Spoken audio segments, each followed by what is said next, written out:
अस्सलामुअलैकुम दोस्तों और साथियों, उम्मीद है आप लोग खैरियत से होंगे। इस वीडियो में हम बात करेंगे कि बाज़ औक़ात हमारा जो जिस्म है और इसके जो मुख्तलिफ़ हिस्से हैं वो हमसे कोई बात करना चाहते हैं, लेकिन हम उनकी बात नहीं सुनते। उनकी कोई ज़ुबान हमारी तरह की ज़ुबान नहीं है, बल्कि वो अलामात देते हैं। कुछ ऐसी तब्दीलियाँ होती हैं हमारे जिस्म में और उसके कुछ हिस्सों में कि जिसको अगर हम समझ जाएँ तो फिर हमें उस मसले की भी समझ आ जाएगी कि जिसकी वजह से वो अलामात पैदा हो रही होती हैं। तो ये वीडियो इसी बारे में है। मिसाल के तौर पे अगर हम सबसे पहली एक ऐसी चीज़ की बात करें कि हमारा जिस्म जो हमसे बात करना चाहता है वो हमारे दांतों की और मसूड़ों की हालत होती है। बाज़ औक़ात जब आप खाना खाते हैं और आपके मसूड़ों में और दांतों में दर्द हो, जब आप ब्रश करते हैं उधर से आपको खून आए, ब्लीडिंग हो, या इसी तरह से बाज़ औक़ात जब आप अपने दांतों को देखते हैं तो जो मसूड़े होते हैं वो नीचे से कम हो रहे होते हैं और दांत जो हैं वो ज़ाहिर होना शुरू हो जाते हैं, एक्सपोज होना शुरू हो जाते हैं, जिसको रिसीडिंग गम्स कहते हैं। तो इसका क्या मतलब होता है कि इसका मतलब है कि आपके जिस्म में बहुत ज़्यादा चांसेस हैं कि विटामिन सी की कमी है।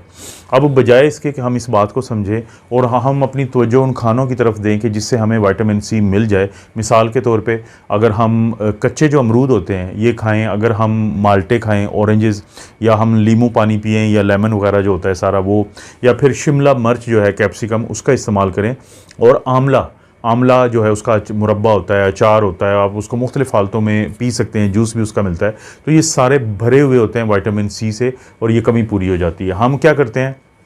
हम जाते हैं माउथ वाश लेने के लिए। अब जो माउथ वाश होता है वो तो बड़ी उसके अंदर एसिडिटी होती है, वो बड़ा तेज़ाबी होता है, तो वो और ज़्यादा नुकसान पहुंचा देता है। बल्कि उसका फिर ये है कि आप जो टूथ पाउडर मिलता है, पेस्ट एक तो होता है, एक पाउडर होता है, तो उस पाउडर को अपनी उंगली की मदद से जब आप दांतों पे कुछ देर के लिए लगाएंगे और मसाज करेंगे तो उससे बहुत ज़्यादा फ़ायदा हो जाता है, क्योंकि खून का बहाव बेहतर हो जाता है। इसी तरह से आप कोशिश करें कि मैं अक्सर वीडियो में अब जिक्र करता रहता हूँ ऑयल पुलिंग का, कि सुबह उठ के जो आपने काम करने होते हैं तो उनमें से ये है कि आप नारियल का मिसाल के तौर पे जो ऑयल होता है, कोकोनट ऑयल जिसको कहते हैं, या मस्टर्ड ऑयल जो सरसों का होता है, तो उसके 1 चम्मच बड़ा जो है वो मुंह में डालें और काफ़ी देर तक 5 से 10 मिनट तक मुंह में उसको घुमाते रहें हर तरफ के, तो वो भी बहुत अहम किरदार अदा कर देता है आपके मसूड़ों की सेहत को बेहतर बनाने के लिए। और लास्ट बात, एक पर्सनल एक्सपीरियंस मैं आपको बताऊंगा कि हर खाने के बाद आप कोशिश करें कि अपने दांतों के अंदर बिल्कुल भी किसी भी किस्म का वो ना रहने दें, जो कार्बोहाइड्रेट होता है या ग्लूकोज होता है, किसी भी तरीके से आपने उसको निकालना है रोज़ाना, तो जिसकी वजह से आपके जो मसूड़े हैं वो जल्दी ख़राब नहीं होते। तो पहली जो अलामत है या पहली जो ज़ुबान है आपके जिस्म के किसी हिस्से की, वो है कि जब आपके दांत और आपके मसूड़े जो हैं वो आपसे बात करना चाहते हैं। दूसरे नंबर पे जो एक ऐसी अलामत आती है कि जो आपसे बात कर रहा होता है आपका जिस्म, तो वो 3 हिस्सों पर मुश्तमिल है। एक तो ये है कि अगर आपको बड़े पेशाब वाली जगह पे ख़ारिश रहती हो, या फिर आप रात को जब सोते हैं तो आप अपने दांतों को एक दूसरे पर रगड़ते हैं, जिसको टीथ ग्राइंडिंग कहते हैं। और इसी तरह से अगर आप रात को सोते हुए बहुत ज़्यादा जो थूक है वो आपके मुंह के किसी एक साइड से बाहर निकल रहा हो, जिसे ड्रूलिंग कहते हैं, तो आम तौर पे ये जो 3 अलामात होती हैं, इसका मतलब है कि काफ़ी ज़्यादा चांसेस हैं कि आपके या जो बच्चे होते हैं उनके पेट में कीड़े हैं। ज़्यादातर बच्चों में ये मसला भी होता है, लेकिन बड़ों में भी हो सकता है। और अगर आपको ऐसा कोई मसला है, अगरचे डॉक्टर के पास जाएंगे तो आपका एक स्टूल का एक एग्जामिनेशन करवाया जाएगा उनके अंडों को देखने के लिए, जिससे ये कंफर्म हो जाता है।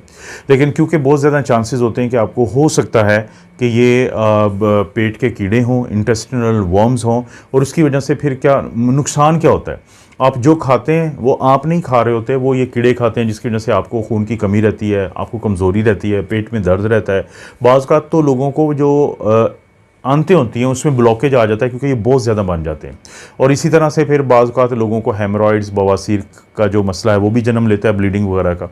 तो इसमें सबसे अहम बात तो ये होती है कि ये क्यों होता है हम लोगों को या किसी को भी, कि जब आप कहीं से ऐसा खाना खाते हैं जो प्रॉपर तरीके से, यानी अनहाइजेनिक तरीके से तैयार किया गया है, सफाई का ख्याल नहीं रखा गया, तो उस खाने के अंदर इन जो ये जो पेट के कीड़े होते हैं, इनके अंडे होते हैं, तो वो फिर हमारे अंदर चले जाते हैं। दूसरा, इनकी खुराक में सबसे जो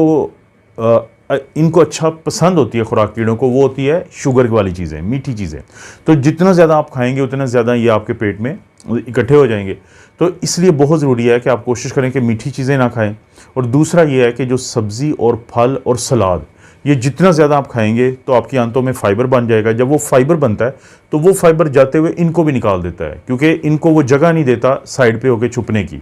तो इसलिए आपके लिए बहुत ज़रूरी है कि अगर आपको ये 3 अलामात आती हैं तो आप या तो डॉक्टर के पास जाके अपना वो एग्ज़ाम जो होता है, स्टूल का एग्ज़ामिनेशन, जो पखाने का टेस्ट होता है, वो करवा सकते हैं। इस चीज़ को कंफर्म करने के लिए, वरना कुछ दिनों के लिए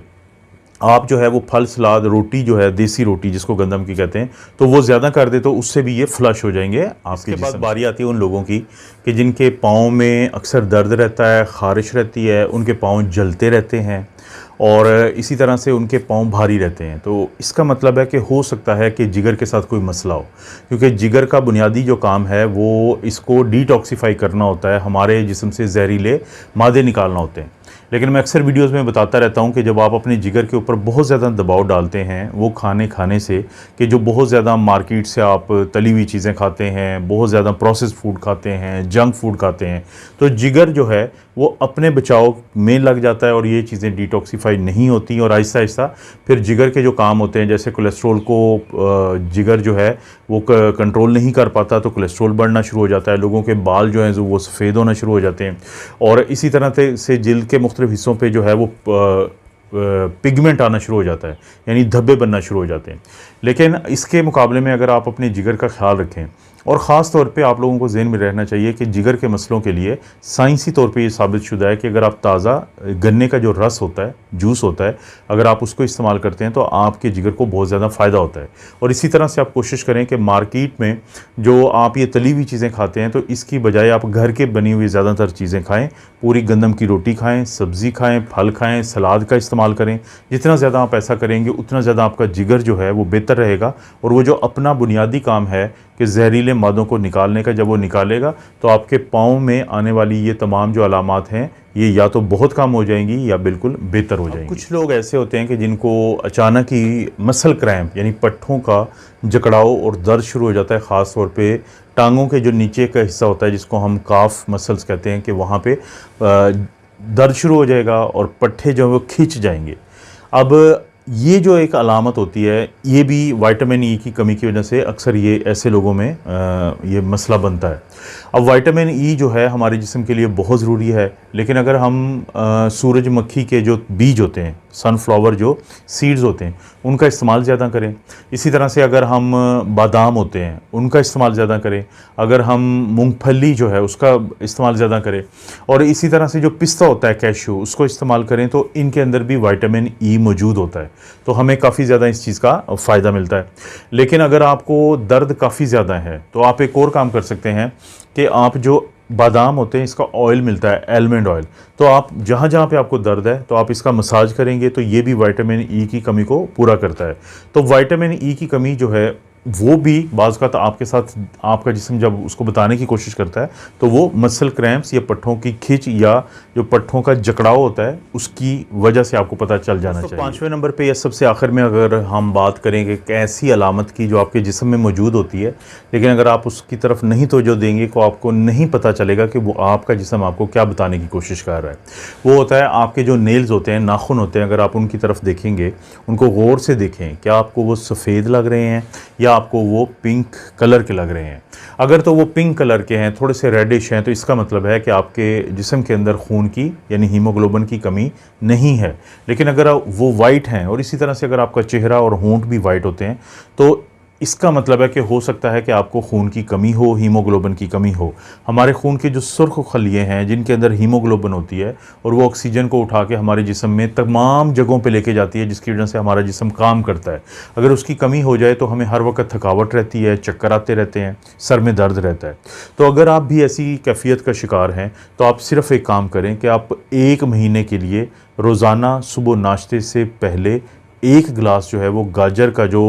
यानी फ्रेश जूस है वो पिएं। जब आप पिएंगे और उसके बाद अपना आप खून की कमी का जो टेस्ट होता है जिसको हम CBC कंप्लीट ब्लड काउंट कहते हैं वो करवाएंगे, या आप अपने नेल्स को, अपने नाखून को देखेंगे तो खून की कमी पूरी हो चुकी होगी और नेल्स की जो कैफियत है वो तब्दील हो चुकी होगी। ये भी आप कर सकते हैं। और इसके अलावा चुकंदर या बीट रूट जो होता है आप उसको भी इस्तेमाल करेंगे, उसका जूस पिएँ, उसको सैलड में इस्तेमाल करें, सब्ज़ी में इस्तेमाल करें, तो उससे भी खून की कमी पूरी होती है। और इसी तरह से अगर आपकी आदत है कि ग्रीन लीफी वेजिटेबल्स, वो सब्ज़ियाँ जिसको हम कहते हैं सब्ज़ पत्तों वाली सब्ज़ियाँ, तो उनका बाकायदा इस्तेमाल भी आपको खून की कमी से निजात दिलाता है। दोस्तों, ये 5 वो अलामात हैं जिसमें आपका जिस्म आपके साथ बात करने की कोशिश करता है, लेकिन क्योंकि आपको नहीं पता होता इन चीज़ों का तो आप नहीं समझ पाते कि आपके जिस्म के साथ क्या चल रहा है। आपको पता है दोस्तों, इस तरह की वीडियोज़ आपको मिलती रहती हैं, तो आप लोगों से रिक्वेस्ट है कि वीडियो को लाइक करें, चैनल को सब्सक्राइब करें। कोई वीडियो अच्छी लगती है तो दोस्तों रिश्तेदारों से शेयर करने के लिए नीचे शेयर का ऑप्शन है, उसका इस्तेमाल करें। आप अपना और अपनी फैमिली का ख्याल रखें। अल्लाह ताला आपको और आपकी फैमिली को हर किस्म की बुराई, बीमारी और आजमाइश से महफूज रखें।